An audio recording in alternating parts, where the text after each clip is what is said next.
भारतीय सराफा बाजार इस वक्त ज़बरदस्त उठापटक यहाँ पर देखने को मिल रही है। जो सोना और चांदी कुछ महीने पहले अपने रिकॉर्ड ऊंचाई यानी ऑल टाइम हाई पर थे, वे अब तेजी से नीचे आ गए हैं जून के महीने में।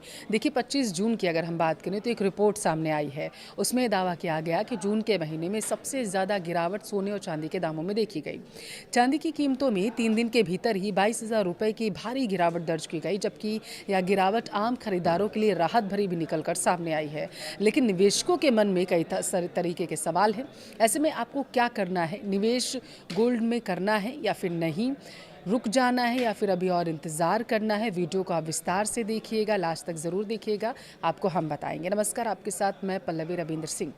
देखिए, मिडिल ईस्ट वॉर, डॉलर में 13 महीनों की मजबूती और अमेरिकी ईरान के बीच न्यूक्लियर डील से जुड़ी खबरों ने कमोडिटी बाजार में हाहाकार मचा दिया था। अब एक गोल्ड सिल्वर में लगातार दूसरे दिन भारी गिरावट दर्ज की गई। एमसीएक्स पर सोना 3.74% और चांदी 3.55% से ज़्यादा टूट गया है। एमसीएक्स पर सोना 1,40,000 रुपये प्रति 10 ग्राम और चांदी 2,15,000 रुपये प्रति किलोग्राम के करीब पहुंच गई है। गोल्ड सिल्वर में गिरावट का असर भारतीय सराफा बाजार में भी देखने को मिला। बताया जा रहा है कि India Boolean and jewellers association द्वारा 24 कैरेट सोना 2,817 रुपये और गिरकर अब जो है 1,42,178 रुपये प्रति 10 ग्राम तक पहुंच चुका है। वहीं चांदी 5,448 रुपये सस्ती होकर 2,22,035 रुपये प्रति किलोग्राम पर पहुंच गई है। IBJA पर 1 जून को 24 कैरेट गोल्ड की कीमत 1,55,599 रुपये प्रति 10 ग्राम थी, जो बुधवार यानी कि 24 जून को सस्ता होकर 1,42,178 रुपये प्रति 10 ग्राम हो गई थी। यानी जून के 24 दिनों में सोना 11,709 रुपये प्रति 10 ग्राम सस्ता हुआ है। वहीं पिछले 24 दिनों की अगर हम बात करें तो चांदी 41,215 रुपये सस्ती हो चुकी है। 1 जून को चांदी की कीमत 2,63,250 रुपये थी, जो आज 2,22,035 रुपये प्रति किलोग्राम तक पहुंच गई है। अब सवाल ये है कि आखिर सोने चांदी में इतनी बड़ी गिरावट क्यों दर्ज की गई है? इसे लेकर एक्सपर्ट्स ने 4 वजह बताई हैं। गोल्ड सिल्वर में गिरावट का पहला कारण माना गया अमेरिकी फेड रिजर्व का हॉकिक्स बयान सामने आया, जिससे डॉलर मजबूत होकर 13 महीनों के हाई लेवल पर पहुंच गया है और कीमती धातुओं पर दबाव बढ़ा है।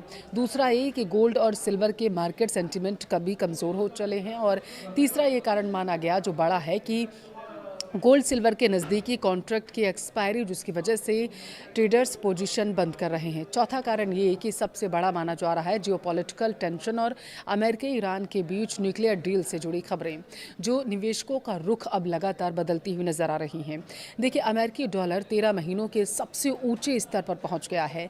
डॉलर इंडेक्स 101.4 के पास है। फेड चेयर के हॉकिस बयान के बाद सितंबर में रेट हाइक की संभावना बढ़ चुकी है। मजबूत डॉलर और ऊंची ब्याज दरें गोल्ड जैसी नॉन यील्डिंग संपत्ति के लिए बड़ी मुसीबत बन चुकी हैं। इसके अलावा मिडिल ईस्ट तनाव के बीच यूएस ईरान के बीच अंतरिम शांति फ्रेमवर्क से जियोपॉलिटिकल टेंशन कम हो चुकी है, जिससे गोल्ड का सपोर्ट घट गया है। देखिए, स्पॉट गोल्ड जो है वो बताया जा रहा है कि $4,020 के नीचे गिरकर 7 महीने के लो पर पहुंच गया है। एमसीएक्स गोल्ड में भी तकरीबन 3.74% की गिरावट दर्ज की गई है और भाव जो है वो 1.41 लाख रुपए के आसपास पहुंच गया है। चांदी में और भी ज़्यादा गिरावट दर्ज की गई है। इंडस्ट्रियल मेटल्स की कमजोरी और अमेरिकी टेक शेयरों की बिकवाली ने सिल्वर को 6 महीने के निचले स्तर पर लाकर धकेल दिया है। एमसीएक्स पर चांदी टूटकर 2.17 लाख रुपए प्रति किलोग्राम तक पहुंच चुकी है और फिलहाल अभी कमोडिटी मार्केट में दबाव बना रह सकता है। अभी निवेशकों को सावधानी बरतने की सलाह दी जा रही है और लंबे समय का नज़रिया बनाए रखने की भी सलाह दी गई है।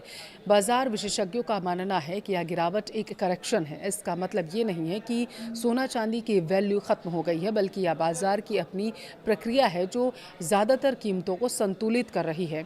किसे फ़ायदा होगा? छोटे किराएदार। दावा ये किया जा रहा है कि वे लोग जो लंबे समय से गहने खरीदने का इंतज़ार कर रहे थे, उनके लिए ये राहत भरी खबर ज़रूर है। जो छोटा छोटा ये निवेश वो कर सकते हैं। अच्छा, और किसे फ़ायदा होगा? जो नया निवेश करना चाहते हैं, जो लोग लंबी अवधि के लिए गोल्ड में पैसा लगाना चाहते हैं, वे धीरे धीरे यानी कि SIP मोड में छोटा छोटा खरीदारी करके रख सकते हैं। एक्सपर्ट्स यही मान रहे हैं।